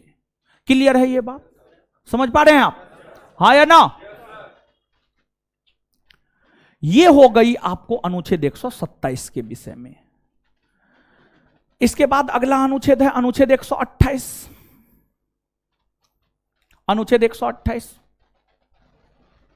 देखिए, अनुच्छेद 128 जो रिटायर्ड जज होते हैं, जैसे दीपक मिश्रा हो गए, यूयू ललित हो गए, या अन्य जितने भी है, ठीक है, एक आध को एग्जांपल दे दिए। सुप्रीम कोर्ट के जो रिटायर्ड जज होते हैं, रिटायर्ड जज होते हैं, जरूरत पड़ने पर उन्हें सुप्रीम कोर्ट में बुलाया जा सकता है, जरूरत पड़ने पर उन्हें सुप्रीम कोर्ट में बुलाया जा सकता है, बुलाया जा सकता है। क्या हुआ? क्या हो रहा है? चला दीजिए या बंद कर दीजिए, दो में से एक काम कीजिए। क्या बोलती है? छोड़ दीजिए, आप कुछ मत कीजिए, ठीक है, दोनों बात बोल रही है, छोड़ दीजिए, कुछ मत कीजिए, रहने दीजिए, ठीक है। चलिए, अब जैसे है वो इसने रहने दीजिए। चलिए आगे समझिएगा। तो जो सुप्रीम कोर्ट के रिटायर्ड जज होते हैं, अब मुंह बंद अब, ठीक है, जब हम बोले तो मुंह बंद, ठीक है। चलिए, सुप्रीम कोर्ट के जो रिटायर्ड जज होते हैं, जरूरत पड़ने पर सुप्रीम कोर्ट की बैठक में उन्हें शामिल होने को लेकर आग्रह किया जा सकता है। आग्रह किया जा सकता है, ये नहीं कि जबरदस्ती है कि बैठना ही पड़ेगा ना। आग्रह किया जा सकता है कि आप आइए, बैठिए, आपने पहले बहुत अच्छे अच्छे निर्णय दिए हैं, तो आपका विचार भारतीय न्यायिक व्यवस्था के लिए जरूरी है जानना। तो इसी बात की चर्चा है अनुच्छेद 128 में। यानी जो सेवानिवृत्त न्यायाधीश होते हैं वो भी सुप्रीम कोर्ट की बैठक में भाग ले सकते हैं, भाग ले सकते हैं, ये बात है। इसके बाद आगे है अनुच्छेद 129।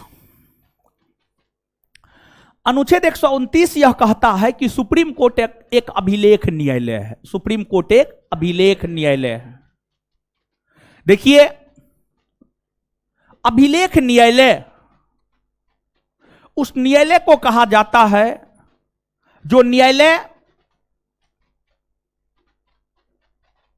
न्यायालय अपने निर्णय के अवमानना करने की स्थिति में उस अवमानना करने वाले व्यक्ति को दंड दे सकता है, उसे ही अभिलेख न्यायालय कहा जाता है। देखिए, फिर से सुनिएगा। अनुच्छेद 129 यह कहता है कि सुप्रीम कोर्ट एक अभिलेख न्यायालय है। अब अभिलेख न्यायालय क्या होता है? अभिलेख न्यायालय उस न्यायालय को कहा जाता है, अभिलेख न्यायालय उस न्यायालय को कहा जाता है जो न्यायालय अपने आदेश की अवमानना करने की स्थिति में उस अवमानना करने वाले व्यक्ति को दंड दे सकता है, उसे ही अभिलेख न्यायालय कहा जाता है। मतलब मान लिया जाए कि सुप्रीम कोर्ट ने इसको लेकर आदेश जारी किया कि इसको छठ में घर नहीं जाना है। एग्जाम्पल के तौर पर समझिए, मान लिया जाए सुप्रीम कोर्ट कहा ना तुमको घर नहीं जाना है, लेकिन ई क्या किया, चल गया। मतलब सुप्रीम कोर्ट के आदेश का इन्होंने अवमानना किया। फिर सुप्रीम कोर्ट इसको बुलाएगा सुप्रीम कोर्ट और कहेगा तुमने हमारे आदेश का अवहेलना किया है, अवमानना किया है, इसी कारण हम तुमको 10 वर्ष की सजा सुनाते हैं। यही है। एग्जाम्पल समझ ना गए? यही बात है। इसके लिए तो सुप्रीम कोर्ट हम ही ना है, काला पानी का सजा देंगे इसको, अंडमान निकोबार द्वीप समूह भेजेंगे इसको हम। चलिए आगे आइए। तो अनुच्छेद 129 ये है। इसके बाद अगला अनुच्छेद है अनुच्छेद 130। अनुच्छेद 130 हमें सुप्रीम कोर्ट के स्थान के विषय में बतलाता है। अनुच्छेद 130 हमें सुप्रीम कोर्ट के स्थान के विषय में बतलाता है।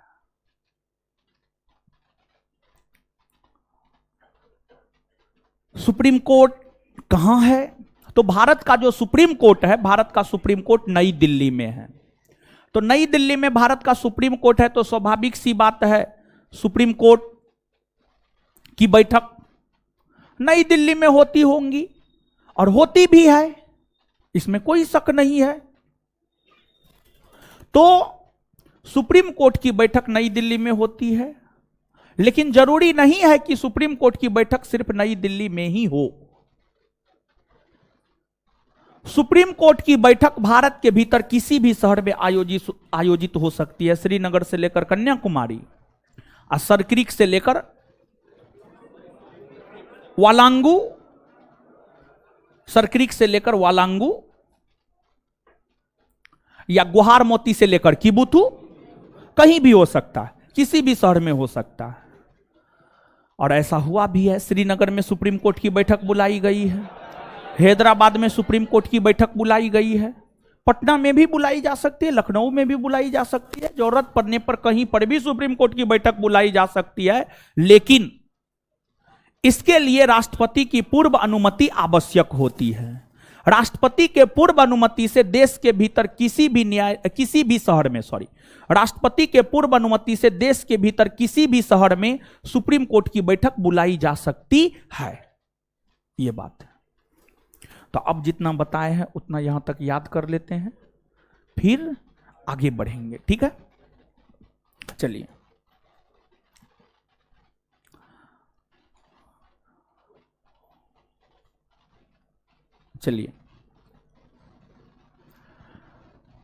कौन सा अनुच्छेद हमें सुप्रीम कोर्ट के न्यायाधीशों के वेतन भत्ता और पेंशन के विषय में बता? सुप्रीम कोर्ट के न्यायाधीशों के वेतन भत्ता पेंशन के विषय में। सुप्रीम कोर्ट के मुख्य न्यायाधीश का वेतन 2 लाख। सुप्रीम कोर्ट के अन्य न्यायाधीश का वेतन, अन्य न्यायाधीश का वेतन। अच्छा, सुप्रीम कोर्ट के भीतर जो कार्यकारी मुख्य न्यायाधीश होते हैं उसकी जानकारी कौन अनुच्छेद देता है? अच्छा, सुप्रीम कोर्ट के भीतर जो कार्यकारी मुख्य न्यायाधीश होते हैं उनकी नियुक्ति कौन करता है? भारत के कौन करता है नियुक्ति? अच्छा, तदर्थ न्यायाधीश की नियुक्ति संबंधी प्रावधान कौन अनुच्छेद? अनुच्छेद 100। तदर्थ न्यायाधीश की नियुक्ति कौन करता है? मुख्य न्यायाधीश। अच्छा, सुप्रीम कोर्ट में तदर्थ न्यायाधीश की नियुक्ति मुख्य न्यायाधीश के द्वारा किस स्थिति में किया जाता है? जब कोरम की अनुपस्थिति की वजह से सुप्रीम कोर्ट का काम बाधित होता है तब। तो जब कोरम की अनुपस्थिति की वजह से सुप्रीम कोर्ट का काम बाधित होता है तो इसी स्थिति में न तदर्थ न्यायाधीश की नियुक्ति की जाती है। तो तदर्थ न्यायाधीश की नियुक्ति कौन अनुच्छेद के तहत? 127 कौन करते हैं? सुप्रीम कोर्ट के मुख्य न्यायाधीश। अच्छा, इसके बाद आगे बतलाइएगा कि क्या सुप्रीम कोर्ट के रिटायर जज को जरूरत पड़ने पर सुप्रीम कोर्ट की बैठक में शामिल करने को लेकर आग्रह किया जा सकता है? हाँ ना? हाँ। किस अनुच्छेद के तहत? क्या सुप्रीम कोर्ट अभिलेख न्यायालय है? कौन अनुच्छेद कहता है सुप्रीम कोर्ट एक अभिलेख न्यायालय है? कौन अनुच्छेद? 129। सुप्रीम कोर्ट के स्थान के विषय में जानकारी कौन अनुच्छेद? 130। सुप्रीम कोर्ट कहां है? सुप्रीम कोर्ट कहां है? नई दिल्ली में ना। सुप्रीम कोर्ट कहां है?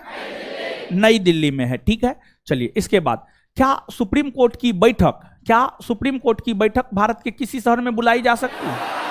हाँ या ना? हाँ, एकदम से हाँ बुलाई जा सकती है। क्या किसी शहर में बुलाई गई है? हाँ, बुलाई गई है ना। आपको हैदराबाद और श्रीनगर, चलिए। अब जो आगे अनुच्छेद है, अनुच्छेद 131 तथा ऑनवर्ड जो भी अनुच्छेद है, वो सभी अनुच्छेद सुप्रीम कोर्ट के कार्य अधिकार शक्ति से संबंधित है। तो अन्य अनुच्छेद जो सुप्रीम कोर्ट के कार्य अधिकार शक्ति से संबंधित है उसे आगे हम लोग देखेंगे। ठीक है, लेकिन एगो बात याद रखिएगा। जैसे एक बात हम आपको बोलते हैं कि हमेशा इस पर हम बहुत ज़्यादा फोकस करते हैं कि नकारात्मक लोगों से दूर रहिए, हमेशा सकारात्मक सोच के साथ आगे बढ़िए। दुनिया पूरा नकारात्मक है, 90% चीज़ नकारात्मक है, समझ गए। और यही वजह है कि 90% लोगों के पास 10% पैसा है, मात्र 10% लोग ऐसा है जो सकारात्मक है, समझ गए। और यही कारण है कि 10% लोगों के पास 90% पैसा है। तो इस सब चीज से महाराज सीखिए, समझ गए। और यहां पर एक नया विचार देना चाह रहे हैं, वैसे इंसान से भी दूर रहिए जो जिस थाली में खाए उसी थाली में छेद करे, समझ गए। उससे भी दूर रहना बहुत आवश्यक है। जो जिस थाली में खाए और उसी थाली में छेद करे, तो उससे बड़ा घाती या गलत इंसान कोई नहीं हो सकता है। जिसका नमक खाया उसी के खिलाफ है। समझे? तो इस प्रकार के लोगों से भी आप बचिए। समझे? एक तो अपना वो जिस नेचर का है, वो तो अपना जिस नेचर का है वो तो है ही है, वो आपको भी उसी नेचर का बना देगा। समझे? तो इसलिए इस प्रकार के लोगों से भी आप बचिए। आगे इशारा काफी है। समझे? चलिए आगे है अनुच्छेद 131 तथा ऑनवर्ड। ये सब सुप्रीम कोर्ट के कार्य अधिकार शक्ति के विषय में हमें बतलाता है। ठीक है? तो अनुच्छेद 131, अनुच्छेद 131, अनुच्छेद 131 सुप्रीम कोर्ट के प्रारंभिक क्षेत्राधिकार, प्रारंभिक क्षेत्राधिकार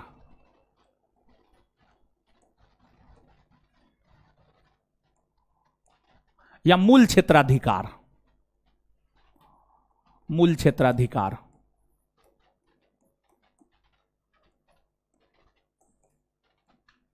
सुप्रीम कोर्ट के प्रारंभिक क्षेत्राधिकार या मूल क्षेत्राधिकार के विषय में बतलाता है अनुच्छेद 131। सुप्रीम कोर्ट के प्रारंभिक क्षेत्राधिकार या मूल क्षेत्राधिकार के विषय में बतलाता है अनुच्छेद 131। अनुच्छेद 131, अनुच्छेद 131 क्या है? प्रारंभिक क्षेत्राधिकार या मूल क्षेत्राधिकार क्या है? प्रारंभिक क्षेत्राधिकार या मूल क्षेत्राधिकार, इसको समझते हैं। देखिए, जैसे घर में माँ है, पिताजी है, भाई है, बहन है, दादा है, दादी है, सबका अपना अपना काम होता है, सबका अपना अपना काम होता है। जैसे मूल तौर पर पिताजी का काम होता है पैसा कमा करके घर में लाना, माँ का काम होता है खाना बनाना। तो खाना बनाना माँ का प्रारंभिक क्षेत्राधिकार है या मूल क्षेत्राधिकार है? जिस काम को सबसे पहले वही करे। सामान्य तौर पर घर में खाना माँ ही बनाती है। अगर सिचुएशन ठीक नहीं है, अगर माँ का तबीयत खराब है तो आप बना लेते हैं, आपकी बहन बना देती है या आपके पिताजी बना देते हैं। ये तो एबनॉर्मल सिचुएशन में होता है। एबनॉर्मल सिचुएशन में, असामान्य स्थिति में होता है। सामान्य स्थिति में यानी जनरल सिचुएशन में, नॉर्मल सिचुएशन में मां ही खाना बनाती है। तो खाना बनाना मां के प्रारंभिक क्षेत्राधिकार में आता है। वही सामान्य स्थिति में पिताजी पैसा कमाते हैं। लेकिन अगर मान लिया जाए किसी कारणवश आपके पिताजी बीमार पड़ गए, बेड पकड़ लिए, तो इस स्थिति में मां भी जाकर पैसा कमाने का प्रयास करती है, आप भी जाकर पैसा कमाने का प्रयास करते हैं। तो ये बात है। तो प्रारंभिक क्षेत्राधिकार का मतलब क्या होता है? वैसे मामले जिसे सीधे तौर पर भारत का सुप्रीम कोर्ट देखेगा। देखिए, भारत में त्रिस्तरीय न्यायिक प्रणाली है। सुप्रीम कोर्ट है, उसके नीचे हाई कोर्ट है, उसके नीचे सबऑर्डिनेट कोर्ट है। कोई भी मामला की शुरुआत सबऑर्डिनेट कोर्ट से होती है। सबऑर्डिनेट कोर्ट में मामला चलेगा, उसके खिलाफ आप अपील हाई कोर्ट में करेंगे, हाई कोर्ट के खिलाफ आप अपील सुप्रीम कोर्ट में करेंगे, हाई कोर्ट के खिलाफ आप अपील सुप्रीम कोर्ट में करेंगे। यह चीज होता है, यह चीज होता है।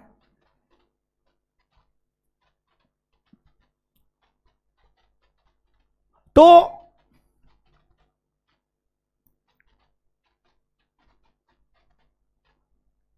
यह चीज ठीक है, यह तो कानूनी प्रक्रिया है।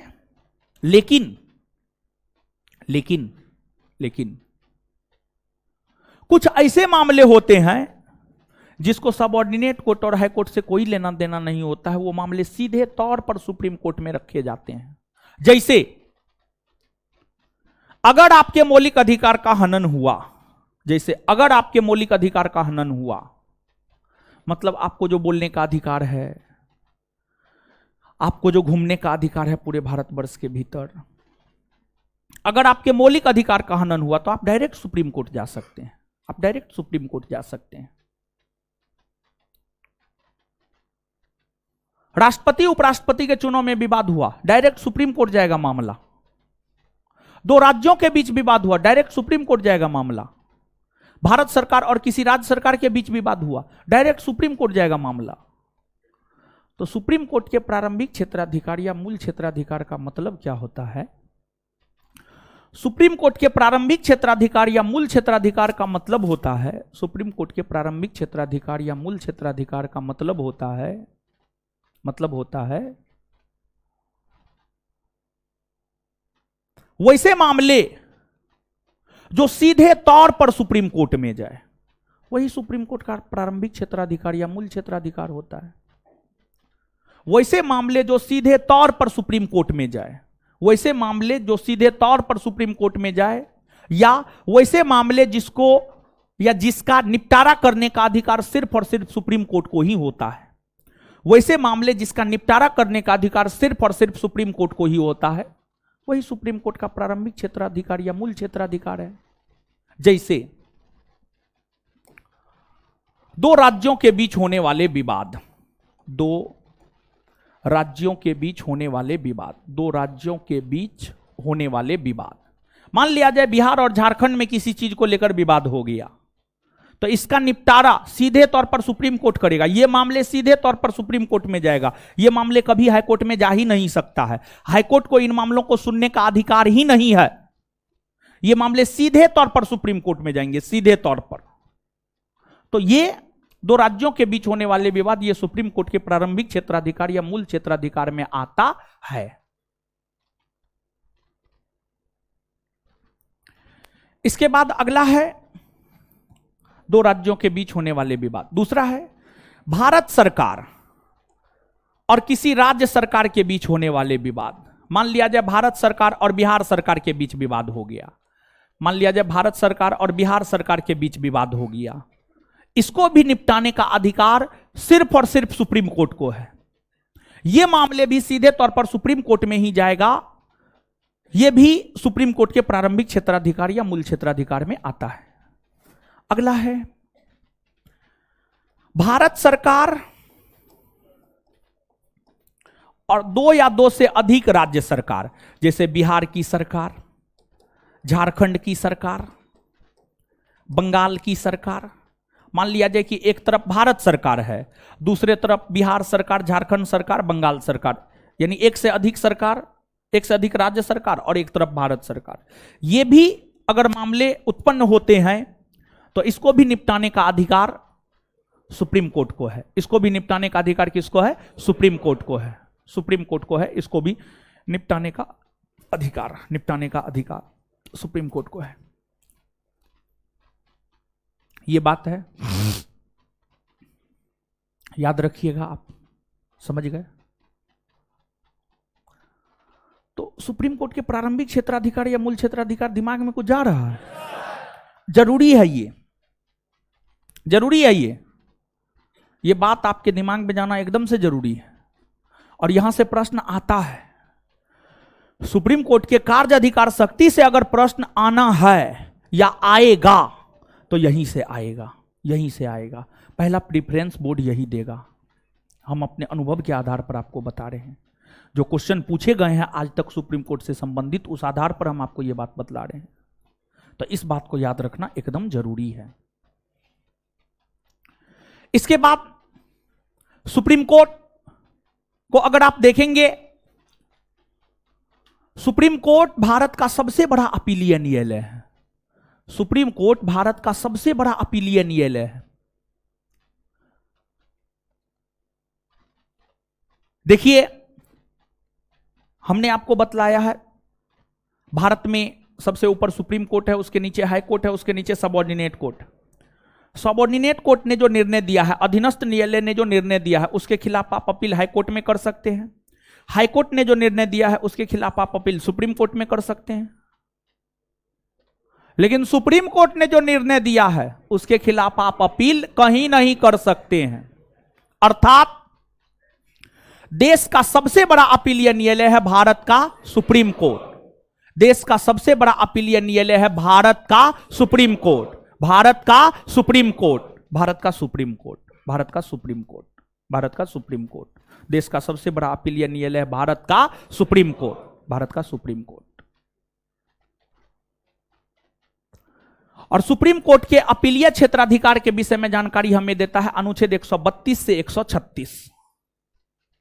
अब मामले, सिविल मामले होते हैं, दीवानी मामले होते हैं, फौजदारी मामले होते हैं, तो अलग अलग प्रकार के मामलों को लेकर अपीलीय क्षेत्राधिकार की जानकारी अलग अलग अनुच्छेद देता है। जहां पर एक जगह अनुच्छेद का वर्णन दिए हैं, वहां पर लिखा हुआ है फलना अनुच्छेद सिविल मामलों को लेकर अपीलीय क्षेत्राधिकार के विषय में बताता है, फलना अनुच्छेद दीवानी मामलों को लेकर, फलना अनुच्छेद फौजदारी मामलों को लेकर अपीलीय क्षेत्राधिकार के विषय में बतलाता है। यहां से प्रश्न आज तक ना पूछे गए हैं, कोई कंपटीशन हमको नहीं लगता है पूछा है, आपके भी परीक्षा में ना के बराबर ही पूछा जाएगा, फिर भी आप अपना देख लीजिएगा, देखना होगा तो। इसके बाद अगला अनुच्छेद है अनुच्छेद 137। अनुच्छेद 137 सुप्रीम कोर्ट को पुनर्विचार करने को लेकर अधिकार देता है। अनुच्छेद 137 सुप्रीम कोर्ट को पुनर्विचार करने को लेकर अधिकार देता है। इसका क्या मतलब है? इसका क्या मतलब है? इसका क्या मतलब है? तो देखिए मतलब क्या है। भारतीय संविधान का अनुच्छेद 137 सुप्रीम कोर्ट को यह अधिकार देता है कि सुप्रीम कोर्ट अपने द्वारा दिए गए पहले के निर्णय पर विचार करके उसे बदल सकता है। जैसे बेरुबारी केस 1960 में सुप्रीम कोर्ट ने यह कहा कि प्रस्तावना संविधान का अंग नहीं है। इस निर्णय को सुप्रीम कोर्ट ने केशवानंद भारती बनाम केरल राज्यवाद 1973 के जरिए पलट दिया और कहा कि प्रस्तावना संविधान का अंग है। दूसरी बात, निजता का अधिकार मौलिक अधिकार नहीं है। यह बात सुप्रीम कोर्ट कई दफा कहा है, लेकिन कुछ दिन पहले सुप्रीम कोर्ट ने अपने पुराने सभी निर्णय को पलटते हुए यह कहा कि निजता का अधिकार मौलिक अधिकार है अनुच्छेद 21 के तहत।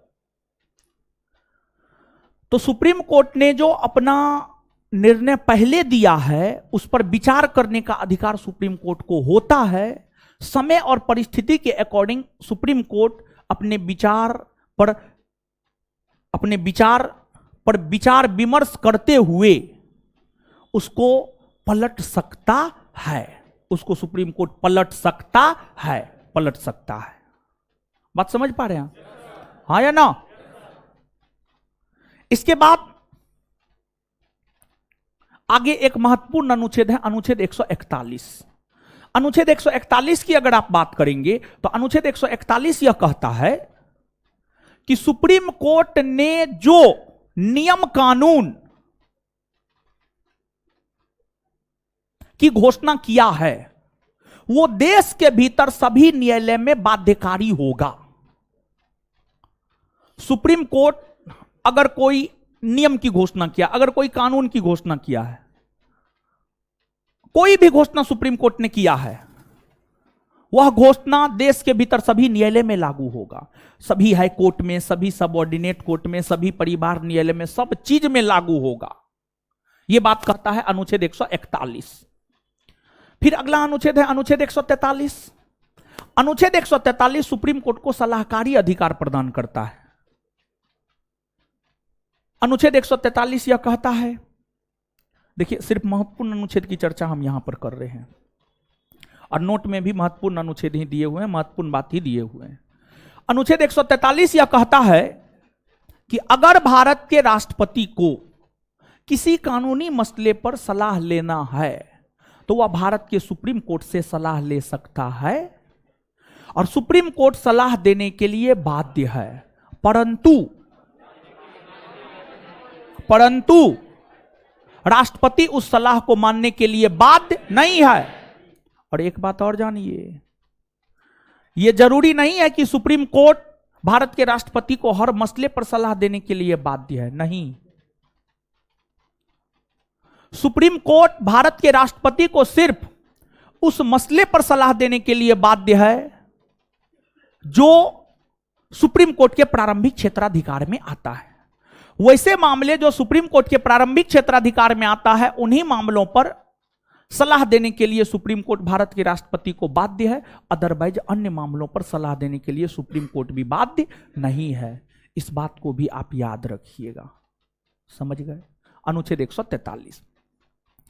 इसके बाद आजादी से लेकर आज तक सुप्रीम कोर्ट में 50 मुख्य न्यायाधीश बन चुके हैं, जिसमें सुप्रीम कोर्ट के प्रथम मुख्य न्यायाधीश हीरालाल जेकानिया, वर्तमान में है डीवाई चंद्रचूड़ जो कि क्रम संख्या से 50 में है।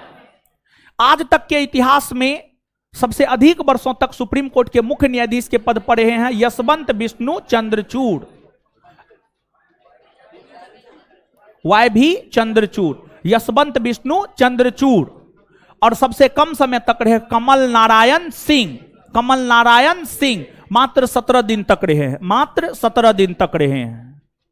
यह सब बात भी आप याद रखिएगा। और ध्यान से अब सुनिएगा आगे, सुप्रीम कोर्ट को रीट भी जारी करने का अधिकार प्राप्त है। भारतीय संविधान का अनुच्छेद 32 सुप्रीम कोर्ट को रीट जारी करने का अधिकार देता है। और भारतीय संविधान के अनुच्छेद 32 के तहत सुप्रीम कोर्ट 5 प्रकार का रीट जारी कर सकता है: बंदी प्रत्यक्षीकरण, परमादेश, अधिकार परीक्षा लेख, प्रतिषेध लेख, उत्प्रेषण लेख। और जो सुप्रीम कोर्ट होता है भारत के नागरिकों के मूल अधिकार का संरक्षक होता है। और जो सुप्रीम कोर्ट होता है संविधान का व्याख्याकार होता है। सुप्रीम कोर्ट संविधान का व्याख्याकार होता है, भारत के नागरिकों के मूल अधिकार का संरक्षक होता है, भारत के नागरिकों के मूल अधिकार का संरक्षक होता है। यह सब बात आप याद रखिएगा। बात समझ में आया? इस प्रकार सुप्रीम कोर्ट आपका खत्म हुआ। आइए, जहां तक हम आपको याद करवा दिए थे उससे आगे हम आपको याद करवाते हैं। आइए,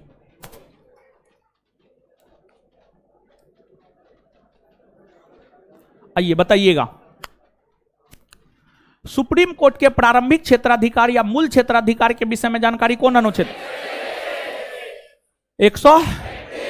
सुप्रीम कोर्ट के प्रारंभिक क्षेत्राधिकार या मूल क्षेत्राधिकार के विषय में जानकारी कौन अनुच्छेद 131 देता है। वैसे मामले जो सीधे तौर पर सुप्रीम कोर्ट में रखा जाता है वह सुप्रीम कोर्ट का कैसा अधिकार हो? प्रारंभिक क्षेत्राधिकार या मूल क्षेत्राधिकार। सुप्रीम कोर्ट के प्रारंभिक क्षेत्राधिकार या मूल क्षेत्राधिकार में कौन कौन मामले आते हैं?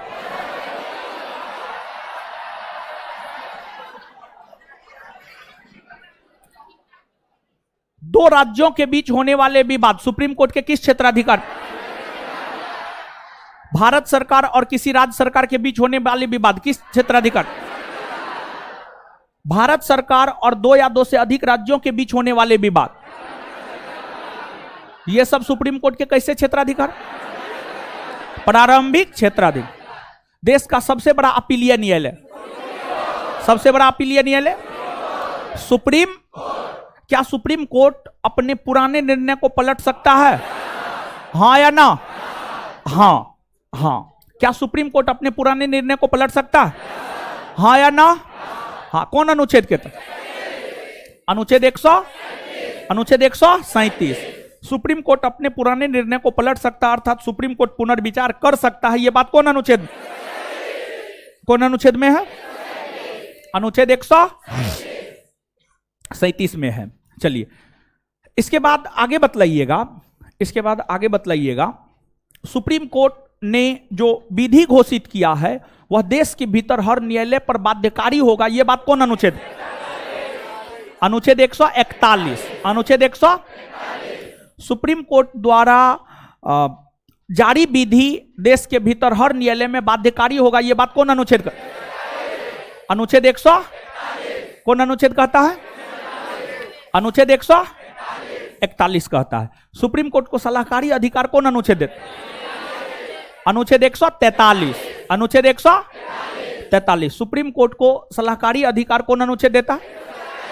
अनुच्छेद 143। अनुच्छेद 143। ठीक है।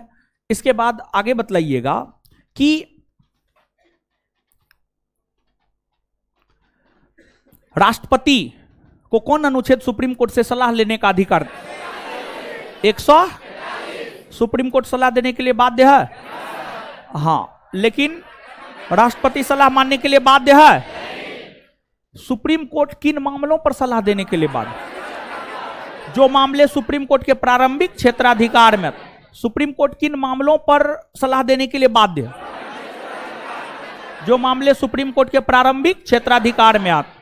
सुप्रीम कोर्ट के प्रथम मुख्य न्यायाधीश हीरालाल जे, सुप्रीम कोर्ट के प्रथम मुख्य न्यायाधीश, सुप्रीम कोर्ट के प्रथम मुख्य न्यायाधीश हीरालाल जे कानिया। ठीक है, इसके बाद आगे बतलाइएगा। वर्तमान में सुप्रीम कोर्ट के मुख्य न्यायाधीश, वर्तमान में सबसे अधिक वर्षों तक सुप्रीम कोर्ट के मुख्य न्यायाधीश के पद पर यशवंत विष्णु, सबसे अधिक समय तक सुप्रीम कोर्ट के सबसे कम समय तक रहे, सबसे कम समय तक रहे कमल नारायण, एकमात्र सुप्रीम कोर्ट के मुख्य न्यायाधीश जिनको पद से हटाने हेतु महाभियोग प्रक्रिया चलाया गया। बी रामा कौन है? कौन है? बी रामा। क्लियर है ये बात? चलिए ठीक है। इसके बाद जो है आगे बतलाइएगा, संविधान का व्याख्याकार कौन है? सुप्रीम। संविधान का व्याख्याकार कौन है? देश के नागरिकों के मूल अधिकार का संरक्षक कौन है? सुप्रीम। सुप्रीम कोर्ट को रिट जारी करने का अधिकार है। कौन अनुच्छेद सुप्रीम कोर्ट को रिट जारी? अनुच्छेद। सुप्रीम कोर्ट कितने प्रकार का रिट जारी? कितने प्रकार का? 5 ना। क्लियर है? चलिए, इसके बाद आगे है आपको CAG.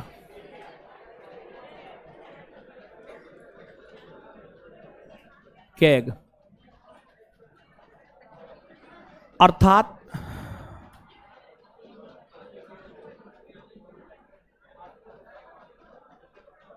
Controller and auditor general of India. Hindi में भारत के नियंत्रक महालेखा परीक्षक। भारत के नियंत्रक एवं महालेखा परीक्षक।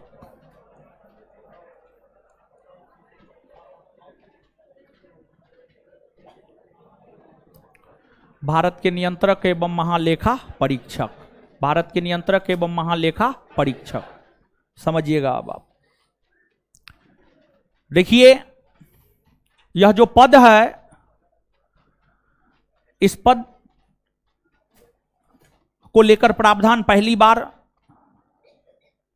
1919 के भारत शासन अधिनियम में किया गया था। 1919 के भारत शासन अधिनियम के तहत यह पद आया है। लेकिन हम लोग संवैधानिक तौर पर बात करेंगे। अगर आप भारत के संविधान की बात करते हैं, भारत के संविधान को आप देखते हैं, तो जो भारत का संविधान है, जो भारत का संविधान है, भारत के संविधान का अनुच्छेद 148 से अनुच्छेद 151, भारत के संविधान का अनुच्छेद 148 से अनुच्छेद 151 हमें कैग अर्थात controller and auditor general of India के विषय में बतलाता है।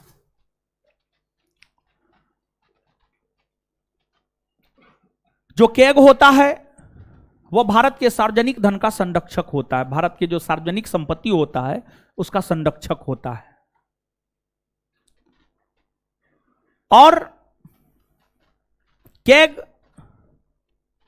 को लेकर प्रावधान जो अनुच्छेद 148 से 151 के बीच में है, इसमें एक अनुच्छेद है अनुच्छेद 148। यह अनुच्छेद कहता है भारत का एक कैग होगा। जैसे राष्ट्रपति सिर्फ एक होता है, उपराष्ट्रपति सिर्फ एक होता है, प्रधानमंत्री सिर्फ एक होता है पूरे देश के भीतर, उसी प्रकार से कैग भी पूरे देश के भीतर सिर्फ एक ही होता है।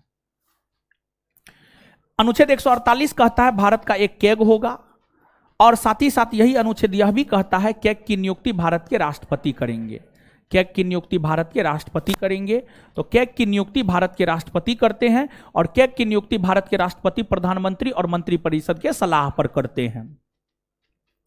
कैग का कार्यकाल 6 वर्ष या 65 वर्ष का होता है।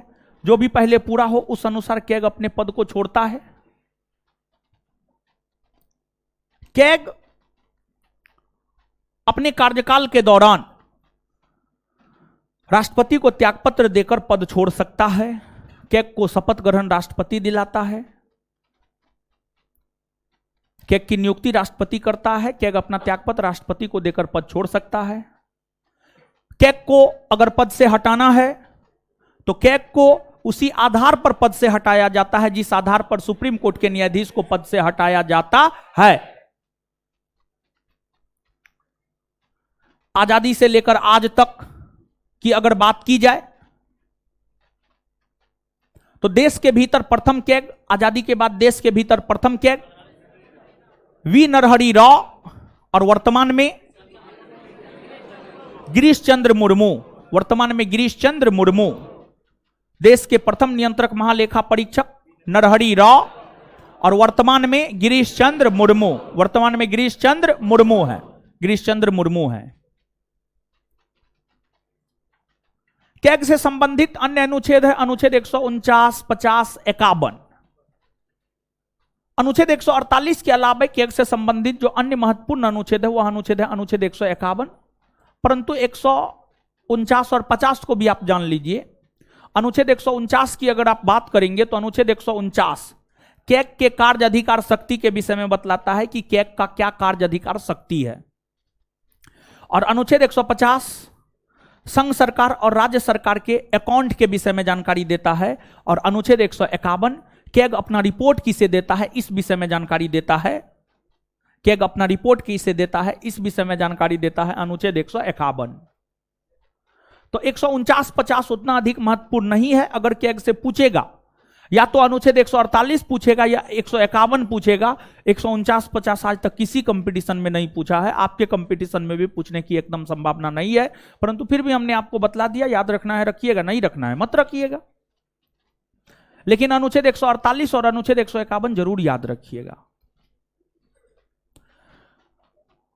हमने आपको बतलाया है अनुच्छेद 148 यह कहता है भारत का एक कैग होगा, इसकी नियुक्ति भारत के राष्ट्रपति करते हैं। और 151 यह कहता है कि कैग अपना रिपोर्ट किसे देता है, भारत के नियंत्रक महालेखा परीक्षक अपना रिपोर्ट किसे देता है इस विषय में जानकारी अनुच्छेद 151 देता है। और लगे हाथ हमने आपको यह भी बतलाया है कि जो कैग होते हैं पूरे देश के भीतर सिर्फ एक कैग होता है और पूरे देश के सार्वजनिक संपत्ति का संरक्षक होता है, हर राज्य के सार्वजनिक संपत्ति का संरक्षक होता है। देश के भीतर राजनेताओं के द्वारा जो तमाम प्रकार के घोटाले का उजागर किया जाता है वह कैग के द्वारा ही जो है आपको किया जाता है। अगर आप कैग की बात करेंगे तो कैग यानी नियंत्रक महालेखा परीक्षक केंद्र के संदर्भ में अपना रिपोर्ट राष्ट्रपति को देता है और राज्य के संदर्भ में कैग अपना रिपोर्ट देता है राज्यपाल को, और राज्यपाल को देता है। केंद्र के संदर्भ में जो कैग अपना रिपोर्ट राष्ट्रपति को देता है, राष्ट्रपति उस रिपोर्ट को संसद के पटल पर रखवाता है और संसद उसकी जांच लोक लेखा समिति से करवाता है, लोक लेखा समिति से करवाता है। और लोक लेखा समिति अपना फाइनल रिपोर्ट सबमिट करती है लोकसभा के अध्यक्ष को, लोकसभा के अध्यक्ष को फाइनल रिपोर्ट सबमिट करती है। उसी प्रकार से राज्य के संदर्भ में अगर देखा जाए तो कैग अपना रिपोर्ट राज्यपाल को देती है, राज्यपाल इसे राज्य विधानमंडल के समक्ष रखवाती है, राज्य विधान मंडल के समक्ष रखवाती है और राज्य विधानमंडल इसकी जांच राज्य के लोक लेखा समिति से करवाता है, राज्य के लोक लेखा समिति से करवाता है। जैसे केंद्रीय स्तर पर लोक लेखा समिति होता है वैसे ही राज्य स्तर पर भी लोक लेखा समिति होता है। तो विधानमंडल इसकी जांच राज्य के लोक लेखा समिति से करवाता है और राज्य का लोक लेखा समिति अपना रिपोर्ट देता है विधानसभा के अध्यक्ष को, विधानसभा के अध्यक्ष को देता है। तो ये जो क्रम है इस क्रम को याद रखना जरूरी है। अर्थात हम यह बात कह सकते हैं कि जो अनुच्छेद 151 है, अनुच्छेद 151 यह कहता है, अनुच्छेद 151 यह कहता है कि केंद्र के संदर्भ में कैग अपना रिपोर्ट राष्ट्रपति को देता है और राज्य के संदर्भ में कैग अपना रिपोर्ट देता है राज्यपाल को। किसे देता है? राज्यपाल को। यही कैग के विषय में है और क्या, और कुछ नहीं है। और क्या है? कुछ नहीं है। इस प्रकार भारतीय संविधान का भाग 5 खत्म हुआ और मेरा अपना मानना होता भाग 5 खत्म मतलब पॉलिटी खत्म। अब पॉलिटी में कोई जान नहीं है, अब पॉलिटी में कोई जान नहीं है। क्लियर है? तो आगे भी जो है वो पढ़ाएंगे। आप ये मतलब मत समझिएगा कि अब इससे आगे नहीं पढ़ाएंगे, ऐसी कोई बात नहीं है। इससे आगे जो है वो भी पढ़ाएंगे, लेकिन मूल पॉलिटी खत्म, मूल पॉलिटी खत्म। यहां पर भी अगर हम छोड़ करके चले जाएंगे ना, 10 क्वेश्चन अगर आएगा ना पॉलिटी से, 5 से 6 क्वेश्चन आप आराम से बना के आइएगा। 5 से 6 यानी 50-60% क्वेश्चन आराम से बना के आइएगा। लेकिन हम लोगों को 100% करके जाना है, 100% करके जाना है, तब 80% क्वेश्चन बना के आएंगे, 70% पे रिजल्ट हो जाएगा, समझे। तो आगे भी हम लोग पढ़ेंगे, ऐसा नहीं है कि आगे नहीं पढ़ेंगे, आगे भी पढ़ेंगे, समझ गए। चलिए आइए अब बोर्ड पे आइए, याद करते हैं।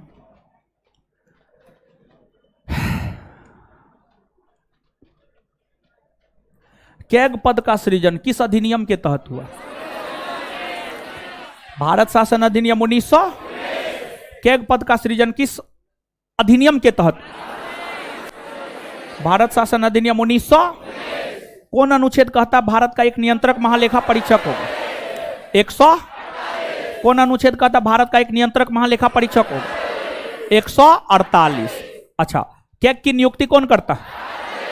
कैग की नियुक्ति, इसका कार्यकाल कितने 6 वर्ष या जो भी पहले पूरा हो उस अनुसार अपने पद को छोड़ता है।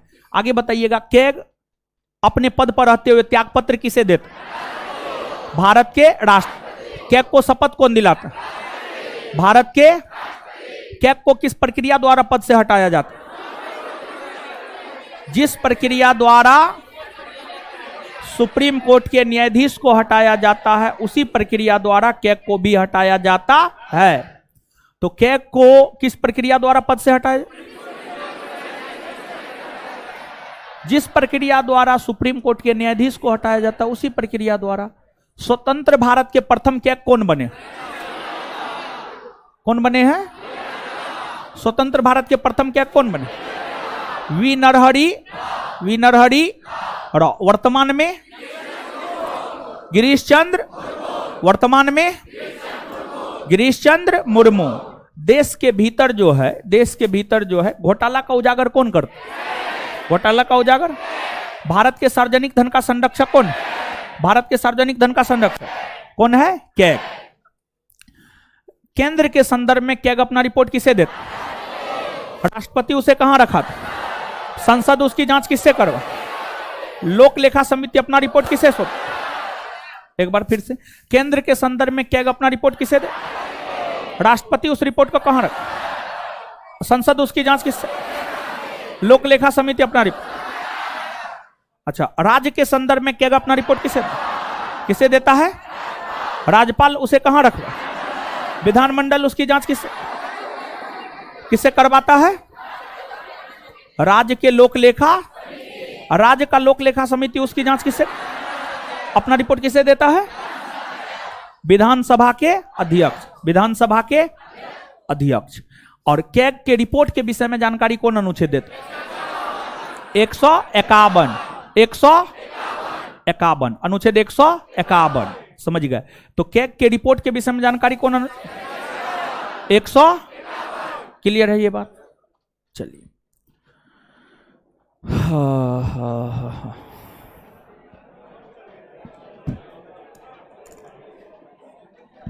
खत्म।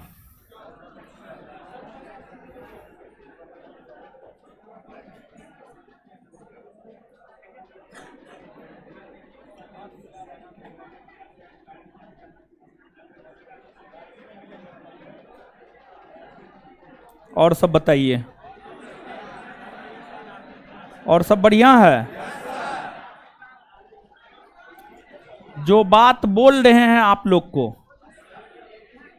ठीक है, जो बात आप लोग को बोल रहे हैं उसको आप मानिए, नहीं तो फिर भारी दिक्कत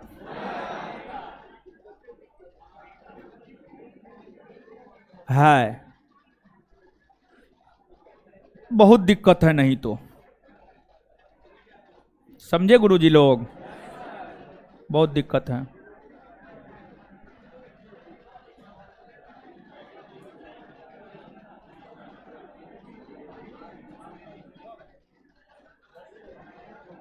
मैसेज करता है लड़का कि सर अब क्या करे, अब तो डेट भी आ गया है। नाना जी का घंटा डोलाइए जा करके। इतना दिन से बकरी चरा रहा था, इतना दिन से अगर पढ़ले होगा तो वो ये मैसेज नहीं करता।